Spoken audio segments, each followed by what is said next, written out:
Stop running from the storm. Stand still and listen. The man who can keep his mind calm when all the world is trembling is the man who cannot be defeated. Struggle was never sent to destroy you. It was sent to measure you. And the way you respond in silence reveals what manner of mind governs your life. There is a power in stillness that the restless will never know. Most men panic at the first sign of difficulty. They let emotion govern judgment, fear govern faith, and chaos govern their days. They lose their peace because they never learn to master their inner climate. But those who rule the world, the thinkers, the builders, the conquerors, move through struggle as if it were air, not fire. Understand this truth. Calmness is not weakness. It is control. It is the evidence that your mind has been disciplined to obey you, not the world. The undisciplined man reacts to everything he sees. The disciplined man chooses what he will feel, what he will think, and what he will believe, no matter what happens. Every man faces storms, but the strong man, the definite man, the man who knows his purpose, he does not tremble when the wind howls.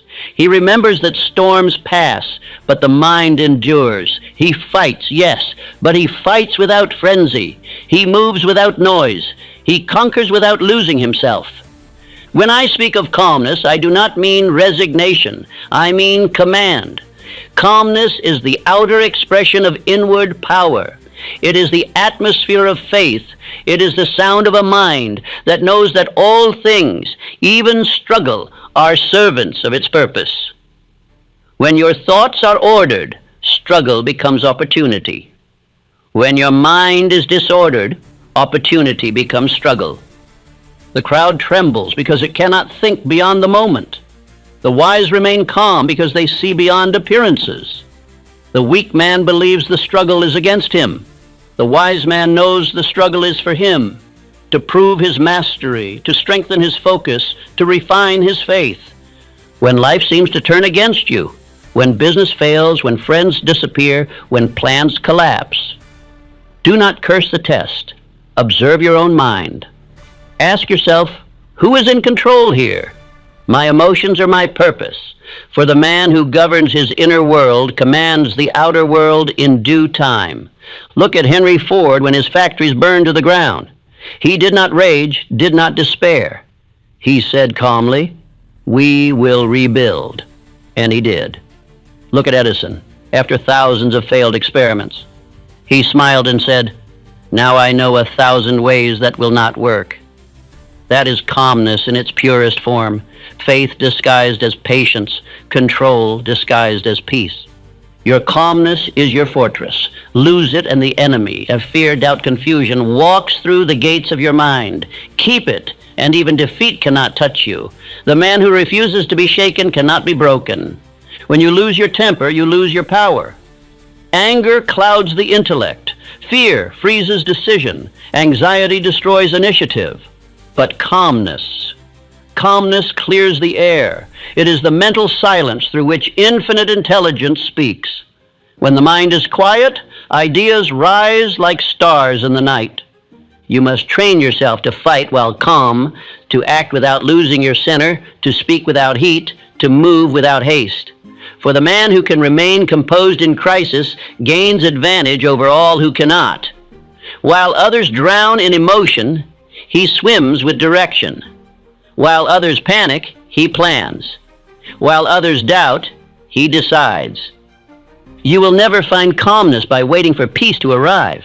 You find it by ruling your thoughts where you stand. The world may shout, but your mind must whisper, "I decide what enters." The storm may rage, but your faith must say, "I remain unmoved." The test may hurt, but your voice must command, "I will not break." Calmness does not come naturally. It is built by discipline. Every morning you decide whether to live as a slave to emotion or a master of mind. You choose whether to let the world pull your strings or to hold the reins of thought. Begin by mastering one reaction today. Say less when anger tempts you. Breathe when fear calls your name. Act only when reason approves. Understand, there is no success without serenity. The man who cannot stay calm will ruin his fortune with haste, lose allies through temper, and destroy his health with worry. The calm mind sees clearly. The restless mind blunders. And every error in business, in love, in life, is born of mental agitation. To fight while calm means to trust the law, to know that every obstacle carries its own reward, to remember that no condition is permanent except the one you hold in thought. When the mind is calm, faith grows, and where faith grows, all things become possible. Repeat these words to yourself daily. I remain calm under pressure. My mind is the master, not the servant. My purpose rules my emotions. My calmness is my power. Say it when you rise. Say it before you sleep. Say it until your subconscious obeys. For repetition turns words into law. The greatest battles of life are not fought with hands, but with focus. He who keeps his composure when the world shakes beneath him discovers that fear is powerless against a steady will. The moment you cease to react, you begin to command. So when struggle appears, as it surely will, stand tall, breathe deeply, and hold to this thought. Nothing external can disturb the calm mind that knows its purpose. Let men shout. Let conditions change. Let fortune rise or fall. You remain centered, definite, calm. That, my friend, is how kings think in chaos. That is how wealth is built in recessions, how faith is proven in trials, how power is born in silence. Calmness is not retreat, it is readiness. It is the poised mind waiting for the precise strike of opportunity. Fight, yes. Strive, yes. Work, endure, decide, persist, but never lose your calm. For once you master your reaction, nothing external can master you. The man who fights while calm cannot be defeated because he has conquered himself. Every man must one day stand alone before himself and decide who governs his mind. For there are two rulers in every life, the outer world that clamors for reaction, and the inner world that commands silence. The first seeks to rule through confusion, the second through law. The one who learns to obey his inner command, not his outer chaos, becomes master of destiny itself. Struggle, therefore, is not sent to destroy, but to measure the degree of one's self-government. When adversity knocks at your gate, it is not the world against you. It is the law asking, have you learned dominion over thought? Every test of life begins not in circumstance, but in the response of the mind. Calmness is the banner of the victor long before victory arrives. Calmness is not inaction. It is disciplined power held in reserve, the silent assurance that nothing external can shake internal order. The undisciplined mind trembles before every gust of wind. The disciplined mind walks through the storm as though through sunlight. The strong man acts without frenzy, speaks without heat, and decides without haste. His strength lies in his composure. It has been my lifelong study to observe what separates those who rise from those who sink under pressure. It is not genius, nor fortune, nor opportunity. It is the quiet habit of inner control. Every man is tested not by calm seas, but by storms. And those who keep their peace in crisis rise to power, while the restless perish in their own noise. The mind is a throne, and calmness is its crown. When you permit fear or anger to sit upon that throne, reason abdicates. But when you maintain composure, every power within you stands at attention. Calmness is the language through which infinite intelligence speaks. All else is static. The man who stills his mind in adversity hears the guidance that others miss. Stillness, properly understood, is not stagnation. The stagnant mind is dead. The still mind is alive with order. It is the difference between a pond and a deep well. The pond reflects every passing cloud. The well reflects only the light of its own depth.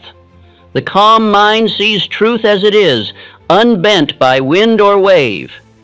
Every successful man I have known built his fortune upon this inner steadiness. Henry Ford once watched millions of dollars burn before his eyes as his factories went up in flames. His friends trembled, his employees wept. Ford looked at the fire and said simply, "We will rebuild and better." He did not lose his fortune that day. He revealed its source, the calm mind that never panics. The weak man curses fate and disaster. The strong man commands order in thought. The one blames, the other builds. Ford's wealth was not in machines or men, but in self-command. For the man who rules himself can rebuild any empire. The man who cannot loses all. Calmness, then, is training. The daily discipline of making emotion obey intellect. You must drill your mind as an army drills its ranks. Each morning stand guard at the gate of your thought and ask, "Who commands here today, my purpose or my passion?" You will find that most men are ruled by impulse and call it instinct. But instinct without discipline is chaos. You cannot wait for peace to arrive after victory. Peace must precede it. Calmness is built, not found. Every moment you refuse to react, you forge armor. Each time you hold silence instead of anger, your mind grows stronger. This is not weakness. It is rehearsal for command. The art of stillness begins with observation. Before you speak, think. Before you act, breathe. Before you judge, wait. Every delay between impulse and action increases power. Most men fear pause because they equate motion with strength. Yet the mightiest forces in nature, gravity, magnetism, light, act in silence. Stillness must be practiced deliberately. Sit each morning for 10 minutes in perfect quiet. Let thought move, but do not chase it. Watch emotion rise and pass without interference. Soon you will feel a distance between you and your reactions. That distance is mastery. For he who can observe emotion without surrendering to it has already conquered 90% of life. When you become observer rather than victim, emotion loses its tyranny. You will still feel anger, but it will obey reason. You will feel fear, but it will serve prudence. You will feel sorrow, but it will refine faith. The calm man does not suppress emotion. He directs it like a conductor directing an orchestra. I have seen small-minded men collapse under trivial burdens. One word of criticism shakes their peace. One failure robs them of courage. They are tossed like leaves in every wind of circumstance. Yet the man of stillness walks through insult and loss unmoved. He knows that power resides not in events, but in interpretation. The outer world has no command over one who commands his own mind. Remember this, emotion is energy, and energy is blind until guided. Anger is heat, faith is light. The heat without light destroys. The light with heat creates. Your calmness is the lamp that channels all power. When you remain poised in difficulty, the same energy that could have burned you begins to illuminate your path. The physiology of peace is simple. A calm mind slows the pulse, deepens the breath, relaxes the muscles. These changes are not merely physical. They are the body's acknowledgement of harmony within. When the mind commands order, the body obeys. When the mind panics, the body echoes confusion. Thus, calmness is health, and agitation disease. Infinite intelligence does not dwell in haste. Ideas are born in silence. Inspiration cannot penetrate a restless brain. When your thoughts rush, you close the door through which guidance enters. But when you grow quiet, when the clamor of emotion subsides, the whisper of wisdom is heard. The greatest thinkers in history were men who knew how to be still. Thomas Edison, when faced with thousands of failed experiments, did not rage nor despair. He smiled and said, "I have not failed. I have found 1,000 ways that will not work." His calm curiosity turned failure into information. His composure transformed struggle into discovery. This is not genius, it is order, mental control applied to circumstance. Calmness clears the channel through which infinite intelligence communicates. When you are at peace, you are attuned to law. When you are disturbed, you are deaf to it. Think of a lake in wind, its surface broken, unable to reflect the stars. So it is with the mind in agitation. Truth cannot be seen until stillness returns. The weak man seeks calm after success. The wise man cultivates calm during struggle. One prays for storms to end. The other learns to stand still in the rain. Strength is not proven by how loud you fight, but by how quietly you endure.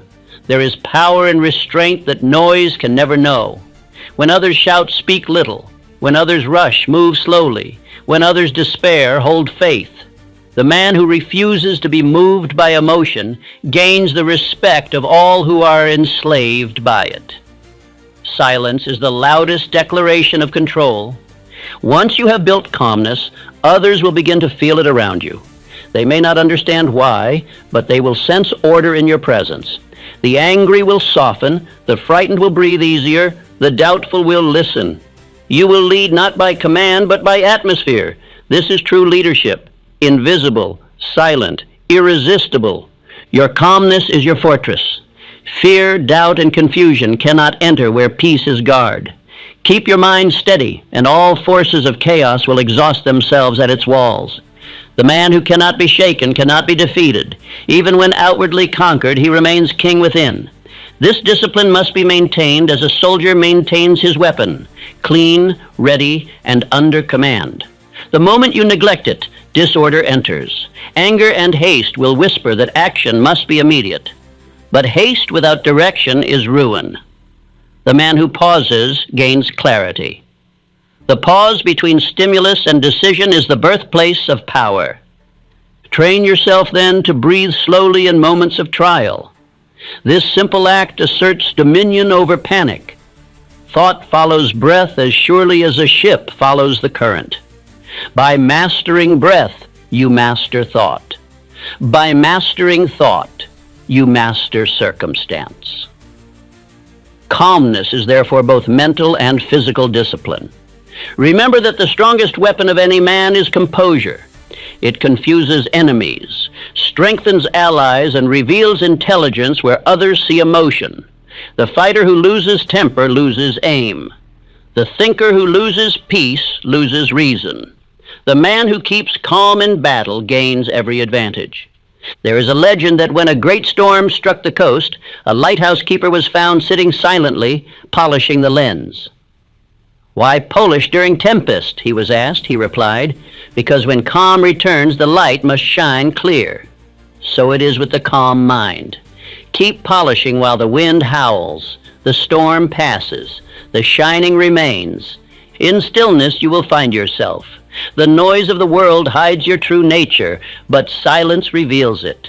There, in the quiet command of your mind, you will hear the voice of law saying, "Be still and know that I am order." This knowledge is the source of all power. Once you possess it, no circumstance can rob you of composure again. Repeat these words when fear rises. My calmness is command. My silence is strength. My mind is master of itself. Speak them not as a plea, but as a declaration. Let them ring in the chambers of your mind until they become truth. Then when life tests you, when plans fail, when friends turn, when fortune trembles, you will not crumble. You will stand as the mountain stands before the storm, unmoved, knowing that every gust passes, but the mountain remains. To live this way is to enter the kingdom of mastery. For what is mastery but control of self? He who governs thought governs fate. He who rules emotion rules the world. Calmness, therefore, is not weakness, but royalty, the crown of disciplined power. Hold this vision. You, calm in crisis, deliberate under pressure, smiling amid uncertainty. Picture yourself steady while others falter, clear while others blur, silent while others shout. That image, held daily, will train your nerves, shape your manner, and transform your destiny. Say once more, I do not tremble in crisis. I remain composed, for faith directs me. The noise of fear cannot enter a silent mind. Speak it until silence within becomes your constant companion. For silence is not absence, it is presence, the presence of divine order moving through you. And when you have learned to live thus, unhurried, unshaken, unwavering, you will understand the meaning of strength. For the calm mind is not empty, it is full of command. It is not weak, it is concentrated power. It is not blind to danger, it sees beyond it. The calm man does not escape struggle, he transforms it into victory. This then is the first law of mastery: rule thyself. Make calmness thy practice, composure thy habit, and silence thy strength. For the man who has conquered reaction has already conquered fate. Every man is born with emotion, but few ever learn its government. Emotion is the raw power of the human machine, but power unguided destroys more than it creates. The man who learns to direct feeling as a general directs his army can accomplish anything he wills, for he has united heart and intellect under one command. Emotion is neither enemy nor friend. It is servant. It waits for the order of thought. In the undisciplined mind, emotion rebels, overturning reason, wasting strength, and confusing judgment. In the disciplined mind, emotion obeys. It amplifies purpose, strengthens will, and sustains effort. This is the true science of emotional government, the art of ruling energy through law. Think of your mind as a parliament. Thought is the lawmaker, emotion the soldier, and will the ruler who enforces harmony. When thought falters, the army mutinies. When emotion revolts, chaos reigns. But when will and intellect unite, every force within the human nature marches as one. This unity is the secret of calm power. Understand this truth. Emotion multiplies whatever thought dominates the mind. Fear expands defeat. Anger enlarges opposition. Faith magnifies success. Therefore, the wise do not destroy emotion, they direct it. To rule emotion is to choose which thoughts it will feed and which it will starve. Most men feed fear daily with attention and then wonder why courage dies of hunger. Emotion is the current that gives thought its motion. Without feeling, ideas remain inert. A plan must be felt before it can be acted upon. But feeling without discipline becomes impulse, and impulse is the ruin of kings. The one who can feel deeply yet decide deliberately has achieved the balance of genius. To govern emotion, you must first study its nature. Emotion is like electricity, invisible, powerful, and impartial. When directed through wire, it lights the world. When uncontrolled, it burns it. The mind that builds emotional order is the wire. Calmness is its insulation. Therefore, agitation is short circuit, and composure is safety. Abraham Lincoln, perhaps more than any man of his century, mastered this science. His heart was vast enough to feel the suffering of a nation, yet his judgment remained unmoved by personal grievance. He did not suppress emotion, he purified it. His sorrow became patience, his anger turned to justice, his pity became policy. Through the government of his own feeling, he governed millions. When the storm of war broke, men around him shouted for vengeance or despair. Lincoln remained calm, his voice gentle, his purpose firm. He said, "We must think anew and act anew." His serenity was not coldness, it was control. He transformed emotion into strength, and the nation followed the vibration of his steadiness. This is the first law of emotional mastery. Never act under the first flame of feeling. Let emotion rise, but observe it before it commands. He who delays reaction one moment gains dominion. In that single pause between impulse and action lies the difference between wisdom and regret. You may feel anger, all men do, but before you speak, breathe. Before you decide, step back into silence. This pause converts instinct into intelligence. Each time you win this inner battle, your will grows stronger, your composure deeper, your mind more royal in bearing. Every moment of restraint is a soldier added to your army of control. Emotion is contagious. The angry infect the peaceful, the fearful spread uncertainty, the impatient breed confusion, but calmness too is contagious. The composed man halts the fever of the crowd by the simple fact of his steadiness. When others see that he does not tremble, they borrow his peace. Leadership begins the moment emotion obeys you. Do not misunderstand. Calmness does not mean indifference. It means understanding. The man who governs emotion feels more, not less. But he feels as master, not as slave. He directs passion toward construction, never destruction. When anger arises, he channels it into correction. When fear whispers, he turns it into prudence. When sorrow calls, he translates it into compassion. I have often said that emotional discipline is self-respect in motion.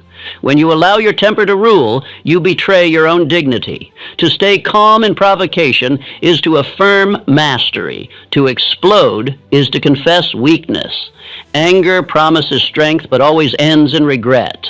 Only calmness can strike with accuracy. Train yourself to pause. Each pause is proof of power. Weak men rush, the strong wait. The undisciplined act first and think later. The master thinks first and seldom needs to act rashly. He knows that time is his ally and passion his test. In business, I have watched men lose fortunes because emotion clouded reason. Panic spreads faster than truth, and greed shouts louder than wisdom. The calm thinker sees both, yet follows neither. He listens to law, not noise. In a crisis, he becomes a fixed point around which the frantic revolve. Such a man gains influence not through speech, but through composure. Panic, once born, grows in the mind like fire in dry grass. The only extinguisher is stillness. When fear rises, refuse to move. Breathe, count, wait. Fear cannot endure in an unmoving mind. It depends on motion, on the racing of thought, the quickening of pulse, the trembling of will. Deny it these, and it dies of starvation. There is another truth seldom understood. Anger burns the brain. The energy of rage is fire turned inward. It consumes reason, depletes strength, and leaves exhaustion in its wake. Calmness refines this energy. What begins as passion, when purified through composure, becomes enthusiasm, a noble flame that enlightens instead of destroying. Consider Napoleon, whose very name suggests command. On the battlefield, when cannons thundered and men fell, he remained silent and composed. An officer once remarked, "Nothing is done while the emperor is disturbed." Napoleon knew that disturbance destroys vision. The calm general sees the field. The excited sees only dust. When emotion threatens to overthrow thought, withdraw attention from self and fix it upon purpose. Purpose is the magnet that straightens the needle of feeling. Ask yourself, what is my aim? This question recalls reason from the storm. Purpose is the anchor of emotion. Without it, every wave becomes disaster.